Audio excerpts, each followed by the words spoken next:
Hey everyone, this is MrAddOil again, helping you fight your today for your better tomorrow.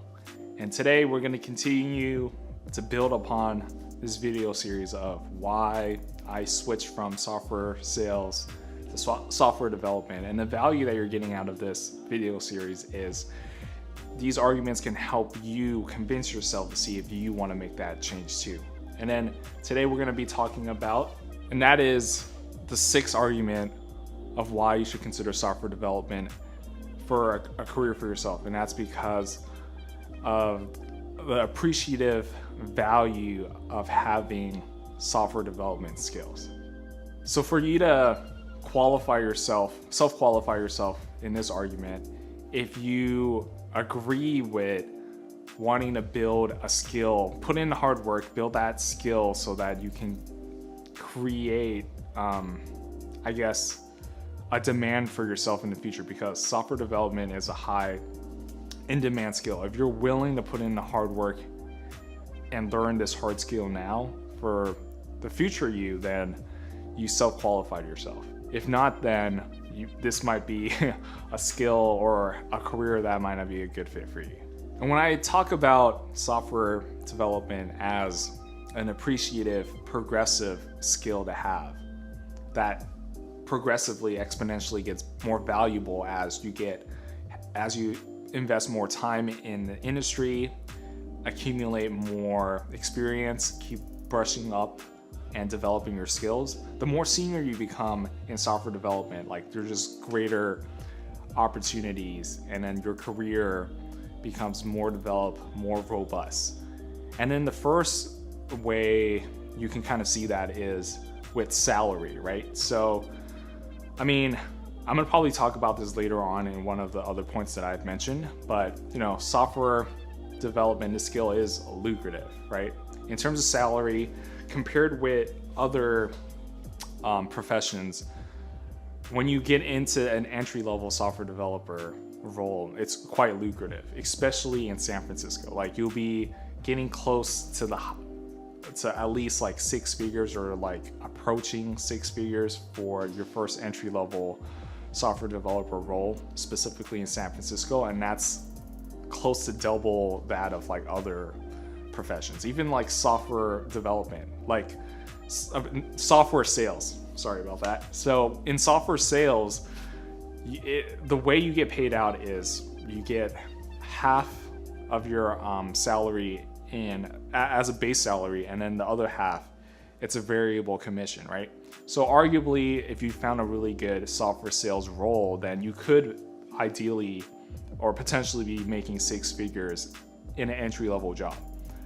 No argument there. It exists. It's true. But as you know, linearly, as you progress in your sales career, like even an enterprise sales executive, like they'll probably be making a base salary of below 100Ks, like six figures, but it wouldn't go, if you're in an individual contributor role, it will not go further than that, because companies expect you to make your living to exceed like the salary or the earning potential of like even software developers by closing more deals and bringing in that revenue. And that's where you make like 80% of your salary for an enterprise salesperson. For software developers, you start off, like I said, in the low six figures, but as your experience, your skills grow, your salary would also follow like a linear exponential growth. So I did research, like I mentioned, an entry-level role, you get around like six figures. And then once you develop and become like a senior engineer, there's like a 65 or like 60% increase in salary. And that's like on average, depending on the company, depending on how you negotiate and sell yourself, you can get a lot more. And that's just based on salary alone. And there's also the aspect of stock, right? So overall, your entire comp plan will be much more for an entry-level software developer and a senior software developer over different roles like an enterprise software salesperson who probably gets more payout in salary versus like stock options. So the second point in this argument is your skills as a software developer, they grow linearly, exponentially actually, as you gain more time, improve your skills, because you can skill stack, meaning that let's say you start off in a junior developer role as a full stack JavaScript developer, right?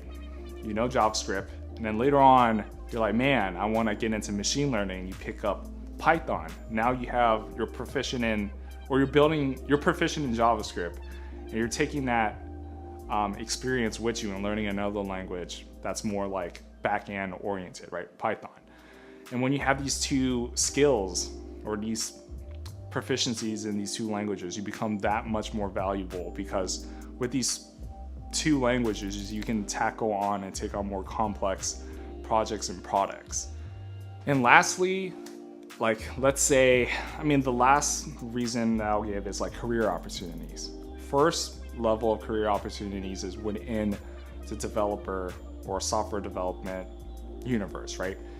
Let's say you start off as a web developer, but as you continue to build your skills, keep adding on experiences, either directly from your 9-to-5 job or from freelancing or other projects that you've done in your downtime, you can make an argument, or you can build up those skills to move into different roles, right? Like becoming a back-end developer, a front-end developer, a mobile developer, or any other type of developer role within this universe.